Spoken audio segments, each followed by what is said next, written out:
Hello, good evening. You're watching Awaz News. I'm Kubrali, bringing you latest news and stories across Canada today. A Toronto teen who admitted to being one of the four-masked and hammer-wielding jewelry store thieves in an August 2025 daytime robbery at Barrie's Georgian Mall has been sentenced. A 17-year-old whose identity is protected by the Youth Criminal Justice Act pleaded guilty 5 months after he was arrested, along with four other young men, for a smash and grab at the Barrie Mall just before 1 p.m. on August 18. The teen will not be released from custody yet while facing separate gun charges in Toronto this month. Before sentencing the teen, the Barrie judge referenced a letter written to the court by the owner of D.R. Moore Jewelers, who described worrying each day if another robbery would take place at his business, telling the court, "We live and work in the fear," adding, "What was taken from us was more than merchandise. Our sense of safety, peace, and security has been shattered. The emotional damage will still stay with us longer than any financial loss." It was back on August 18 when the teen said he was one of the four young men who ran into D.R. Moore Jewelers with hammers in hand, smashing jewelry cases and grabbing everything they could get their hands on before fleeing in a stolen car that later crashed in a construction zone along Innisfil Beach Road. D.R. Moore Jewelers had been victimized twice in 12 months. The teen, who turns 18 in May, is first of five accused to plead guilty after being denied bail twice.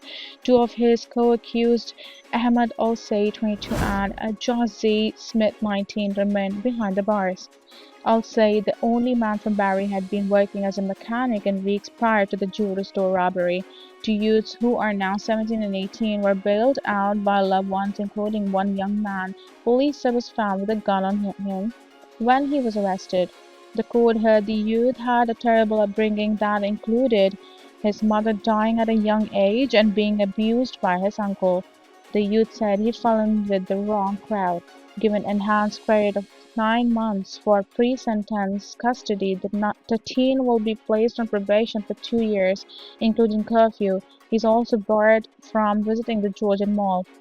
His four co-accused returned to court in March. The identities of those under 18 remain protected by the Youth Criminal Justice Act. The allegations against the accused have not been tested in court. Two girls, 12 and 14, have been charged in connection with multiple assaults downtown last week that Toronto police say are being investigated as anti-East Asian hate crimes. All three alleged incidents happened on the evening of February 20th. The first one occurred shortly before 6 p.m. in the area of King Street East and George Street, where one person was walking on the sidewalk when they were kicked from behind. Minutes later, a few blocks away, the suspects allegedly assaulted a second victim from behind and hurled racial slurs. The suspects fled shortly after. Police said the third incident happened at Wellesley Station around 9:15 p.m.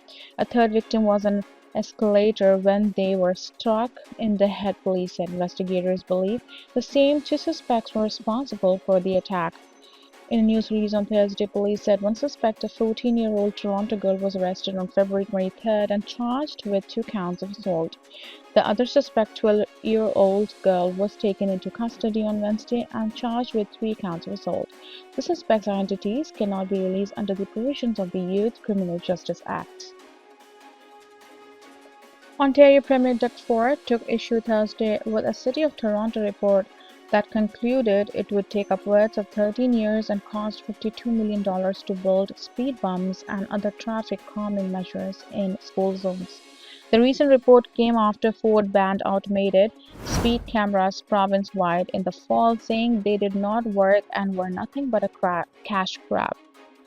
That was despite evidence from municipalities and the researchers at the Hospital for Sick Children that concluded speed cameras do work to slow traffic. Ford has long said he believes speed bumps, roundabouts, and big flashing signs would calm traffic. Ford called Toronto City Council the most dysfunctional political arena in the entire country when asked about a report, and blamed radical left councillors for the city's problems. Toronto had 150 automated speed cameras before the provincial legislation came into force and had plans to add more. It had placed them near schools and other hot spots, and the vast majority of them were movable. It had plans to add more cameras before Ford enacted legislation. City staff prepared the report for the Infrastructure Committee. There are 819 schools in Toronto and about 775 kilometers of road that fall within school zones across the city, the report said. There are also 244 kilometers of arterial roads in Toronto school zones where traffic calming measures are not allowed, the report noted. The city installed approximately 700 speed humps and speed cushions in 2025, and with a moderate increase in building those, staff estimated it would take 13 years to finish installing them along all the eligible stretches of road near Toronto schools. Speed bumps or cushions cost about $4,000 each to install, and reports said a preliminary estimate suggests the new slate would cost about $52 million. Toronto police say a Canada-wide warrant has been issued for the arrest of 20-year-old man wanted in connection with the murder of 15-year-old Jack. Jack was shot and killed near Buttonwood and Charlton Settlement Avenues shortly after 10 p.m. on June 7th. Speaking at news conference on Thursday, Deputy Sergeant Philip Campbell said the teen was just visiting the area with friends when he was shot. There was a group of people hanging around, possibly filming a rap video. Jagai and a couple of his friends went to that area. There was an altercation and Jagai ended up getting shot, he said. He was 15-year-old. He was not involved in the gangs. He was not engaged in criminal activity. He was simply a young person meeting friends on a summer night. Campbell called the shooting a completely unprovoked act of violence that has devastated his family, his friends, and his community. An arrest warrant has been issued for Abdul Yaber Baba, 20, of Toronto, who is wanted for second-degree murder. On Tuesday, police said 19-year-old Jaden Samuel James of Toronto was arrested for accessory after the fact. A second man identified by investigators as Rajveer Gill, 21, was arrested in British Columbia and is facing the same charge, Campbell said. Campbell was unable to speculate on the location of Iber Baba. He urged the public to contact police with any information they may have about the whereabouts of the suspect. Peel police have identified a second suspect in connection with a shooting in Brampton last summer that left one person dead. On August 19, 2025, two suspects allegedly entered a home on Behampton Drive near Castlemore Road and Humber West Parkway in Brampton and shot two individuals, according to police.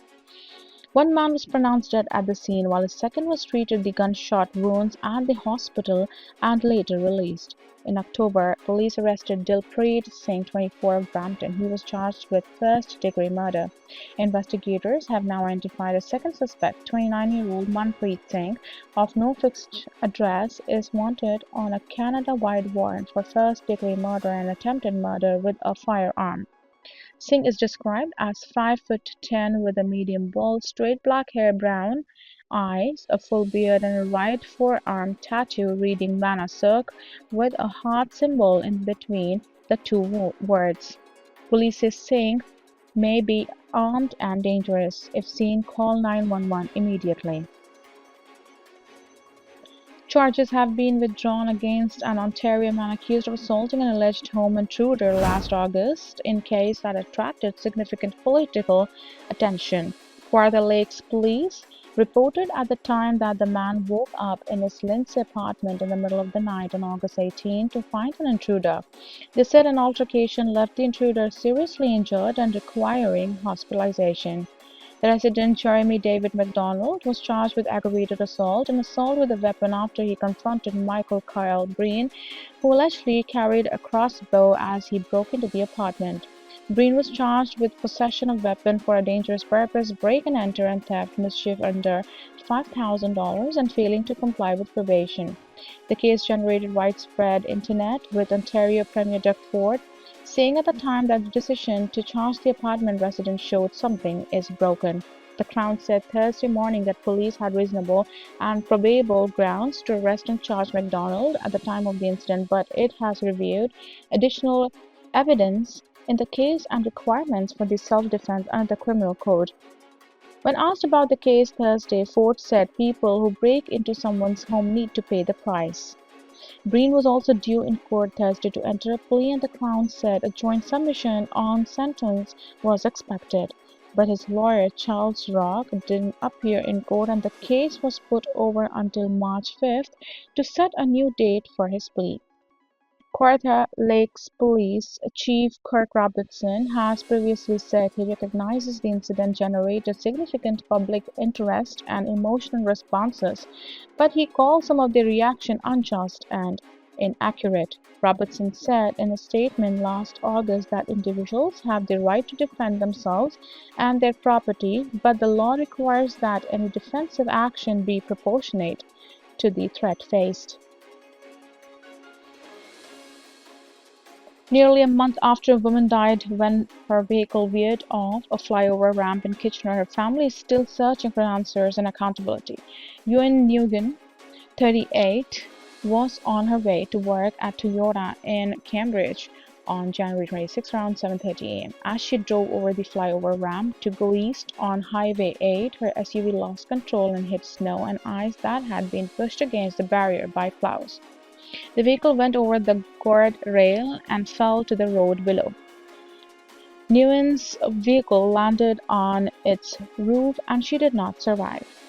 On that day, Nguyen's was the second vehicle to go over the guardrail on the Highway 8 flyover. A few hours earlier, a taxi also launched over the guardrail and landed on its roof. However, that driver only sustained minor injuries. The road was closed for several hours for the investigation and cleanup. Nguyen's crash happened not long after the highway reopened. Nguyen's brother described his sister as kind, compassionate, and outgoing. Nguyen was the oldest of four siblings. Henry Nguyen said his sister as the typical eldest sibling. Nguyen was born in Vietnam and came to Canada when she was 5 years old. Henry said his sister was passionate about learning and her career. On the day of the crash, Henry said his sister got a call from Nguyen's work when she did not show up, something that was highly out of character. Henry said he got in his car to retrace Nguyen's route, thinking she may have been in a crash. Henry heard about a crash near the flyover but didn't think it could be his sister. After a few hours of searching and calling, the siblings met at the family's home in Guelph. That is when police arrived to break the news. The family visited the crash site that evening to say a traditional Vietnamese prayer. According to Henry, while the family was on site, road crews began cleaning up the snow from the ramp. Henry believes the piled snow played a major role in Nguyen's crash and ultimately her death.